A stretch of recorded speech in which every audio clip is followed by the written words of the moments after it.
President Obama, I have a lot of questions for you. I'm an American citizen, and since we no longer have a free press, since we no longer have reporters and journalists who are asking the questions that are important and necessary, they have left the job up to the American people. And I do hope that many people follow suit and ask questions and demand answers. I'm using this medium for two reasons. One, it's the medium that you chose to use during your first campaign, and you used it effectively. Two, because writing to Washington is basically an act of absurdity today. There is a wall between we the people and those we have chosen to represent us. I'll be putting up more videos. My list is endless. And they only pertain to the 5 years of your presidency, because in these 5 years, so much has happened. My first question pertains to William Lynn, your Deputy Defense Secretary, the guy you chose to appoint as Deputy Defense Secretary. And my question is twofold. The question is, why did you appoint William Lynn? During your first campaign, you repeatedly talked about what was wrong with Washington, and one of the things that was wrong with Washington was the revolving door lobbyist, those who benefited in the private sector from their work in the public sector, those going between private industry and working in Washington. William Lynn epitomizes what is wrong with Washington. He epitomizes what you stated during that first campaign was wrong. William Lynn is the perfect example of the revolving door lobbyist between the Pentagon, the Defense Department, and the defense industry, a Raytheon lobbyist. Now, you took the oath of office, and the next day you did that whole dramatic ceremonial signing of an executive order banning lobbyists. And then you turned around within days and granted waivers and hired lobbyists. They got waivers. William Lynn got a waiver. Now, any reporter or journalist worth their salt would have asked you, excuse me, what is going on here? But we didn't have that.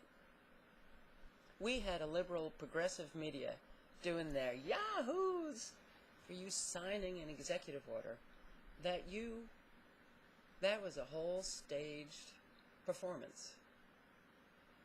And without the reporters asking those questions, well, the American people, unless they do the research and find out from alternative sources that actually that whole stage performance was just that, they wouldn't know. They'd think you were actually banning lobbyists from your administration. They would think that you were fulfilling your promises during that campaign. I did the research. So, William Lynn, during the Clinton administration, he was the Pentagon's comptroller, the chief financial officer of the Pentagon from, I believe the years were 1997 to 2001. The chief financial officer, his duties, one primary duty as the Pentagon's comptroller, was to publish audited financial statements. And yet, William Lynn never did publish any financial statements.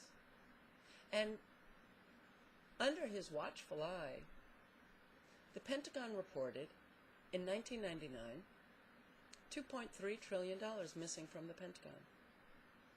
Under William Lynn's watchful eye.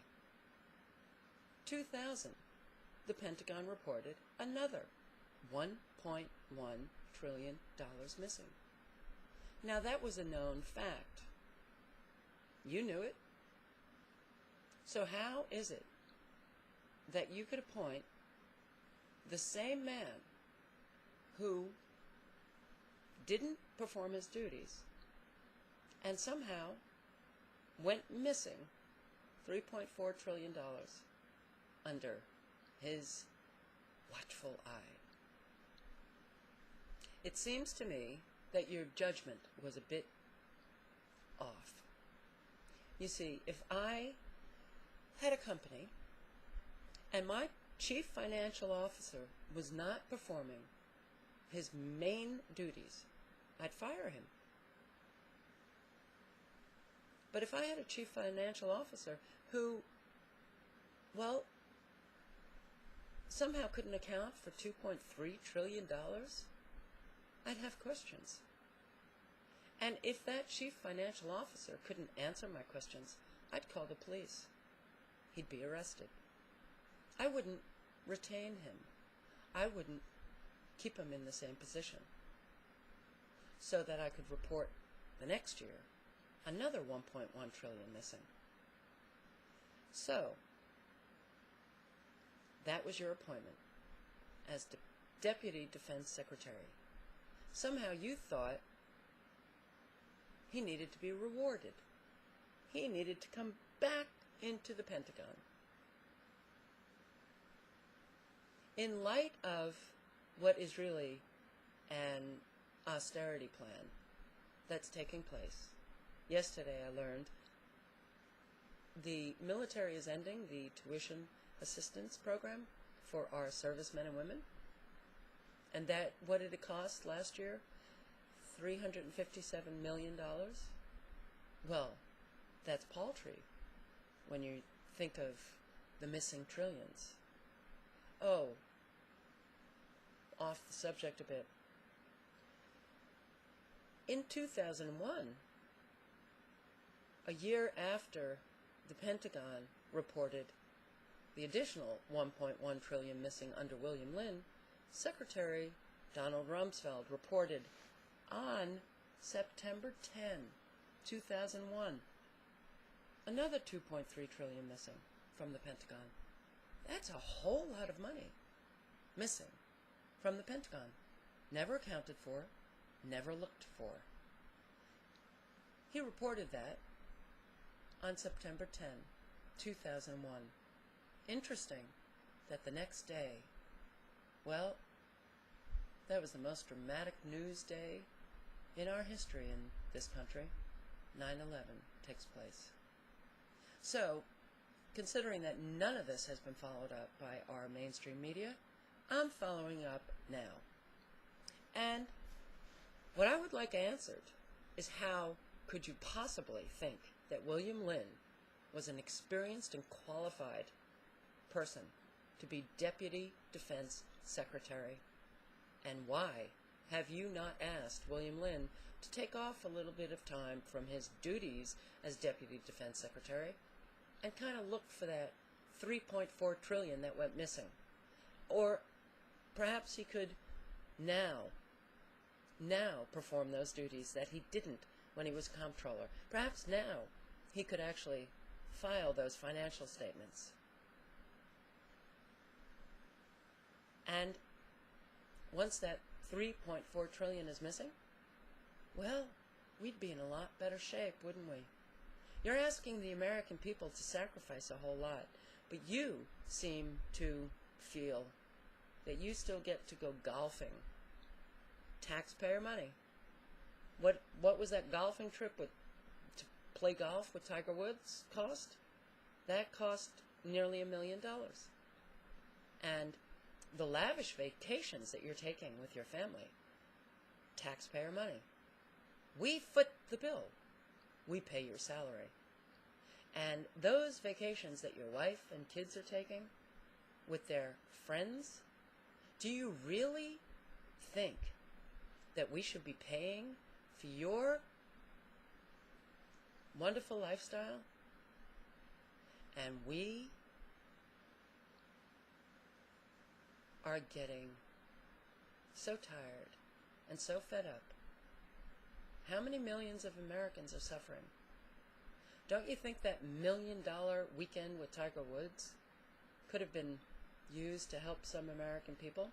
Don't you think these lavish vacations that we're paying for, how about you stop taking a few of those vacations and put that money back into that tuition assistance program? Don't you think our service men and women deserve a little bit better?